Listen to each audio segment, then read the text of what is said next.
अस्सलाम वालेकुम क्लास।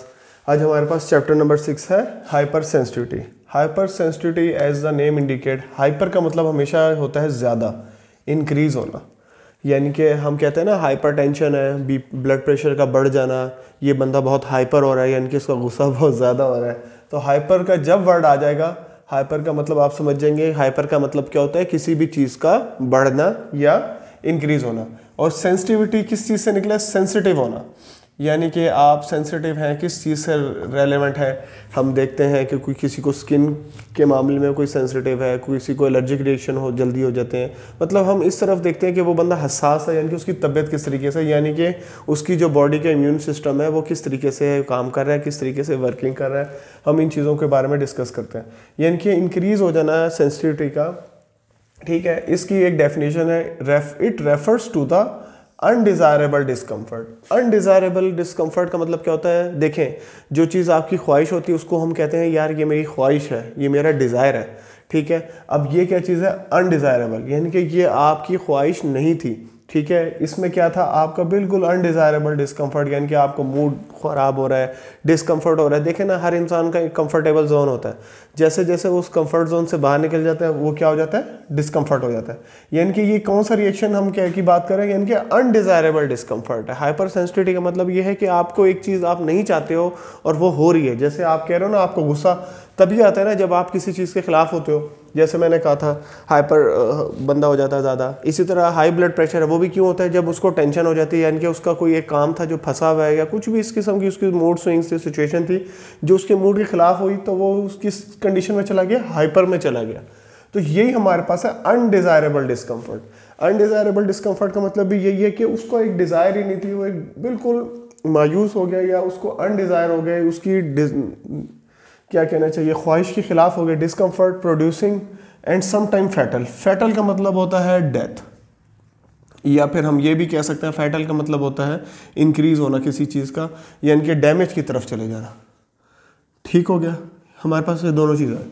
यानी कि हमारे पास वो ऐसी रिएक्शंस जिसमें हमारे पास अनडिज़ायरेबल डिस्कम्फर्ट होगी, प्रोड्यूसिंग एंड समटाइम्स फैटल। या तो हमारे पास अनडिज़ायरेबल रिएक्शंस नज़र आ रहे होंगे, या फिर हम ज़्यादा क्या हो जाएगा, हम फैटल की तरफ चले जाएंगे। तो ये दोनों चीज़ें आ गई, ठीक है।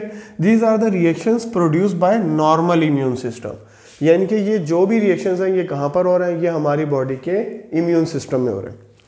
इम्यून सिस्टम में कैसे हो रहे हैं? अब आपके सामने ये देखें ना, जो भी आपकी बॉडी का रिएक्शन है वो सारे के सारे आपके normal human being, normal immune system, हमारी जो बॉडी की फंक्शंस हैं, यानी कि हमारी कुव्वत मुदाफ़ियत है, उसके खिलाफ जब भी कोई काम होगा तो वो क्या हो जाएगा? फैटल की तरफ चला जाएगा, ठीक है। यानी कि जो भी रिएक्शन हमारा इम्यून सिस्टम में जाके कोई भी बाहर से माइक्रो ऑर्गेनिज्म है, बैक्टीरिया है, फंजाई है, जो भी आपकी बॉडी के साथ पैरासाइट है, जाके लगता है और एक अनडिज़ायरेबल इफेक्ट दे रहा है, रेडनेस दे रहा है, स्वेलिंग दे रहा है, आपको खारिश हो रही है, इचिंग हो रही है, वो क्या चीज़ें आ रही है? वो आपकी नॉर्मल इम्यून सिस्टम को डिस्कम्फर्ट कर रहे हैं, डिस्टर्ब कर रहे हैं। ठीक हो गया।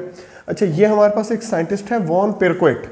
इन्होंने 1906 में ना एक change in reaction in the body को ना एक नाम दिया था। वो क्या नाम था? वो था एलर्जी, ठीक है। यानी कि जो रिएक्शन बॉडी में एक चेंज इन रिएक्शन आता है। अब एक बॉडी, जैसे अब एक मेरा ये हाथ है, बिल्कुल साफ सुथरा आगे से जा रहा है, ठीक है, लेकिन अगर इसके ऊपर रेडनेस आ रही है, यानी कि क्या हो रहा है? एक इम्यूनोलॉजिकल डिसऑर्डर हो रहा है, ठीक है। रेडनेस की तरफ चला गया, यानी कि मुझे एक अनडिज़ायरेबल डिस्कम्फर्ट सा फील होगा। तो ये क्या हो रहा है? यानी कि जो भी चेंज इन रिएक्शन हमारी बॉडी में आ रहे हैं ना, ये हम किस में कहते हैं?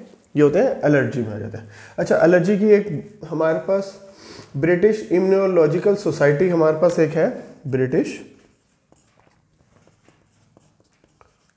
Immunological society. ये हमारे पास एक सोसाइटी है जिसने हमें एक डेफिनेशन दी है, अ स्पेसिफिक हाइपर सेंसिटिविटी, यानी कि एक मखसूस किस्म की हाइपर सेंसिटिविटी, यानी कि आपकी जो डिस्कम्फर्ट है उसके दरमियान में इंक्रीज होना, of an individual to a foreign particle.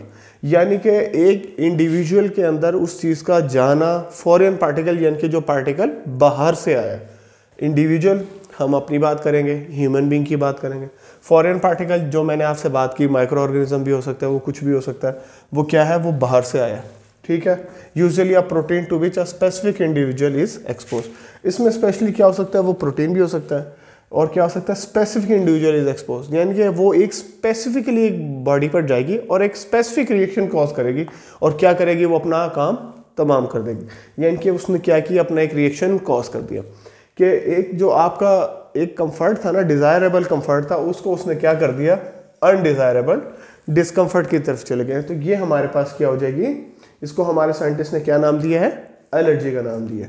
ठीक है, यही हमने इसकी डेफिनेशन में डिस्कस किया। हम आगे फर्दर डिस्कस करेंगे। एलर्जी है, उसके बाद एलर्जेंस हैं, इनके कॉजेज़ क्या हैं, इनके सिम्टम्स क्या हैं, साइन एंड सिम्टम्स, इनको हम डिटेल डिस्कस करेंगे। Thank you.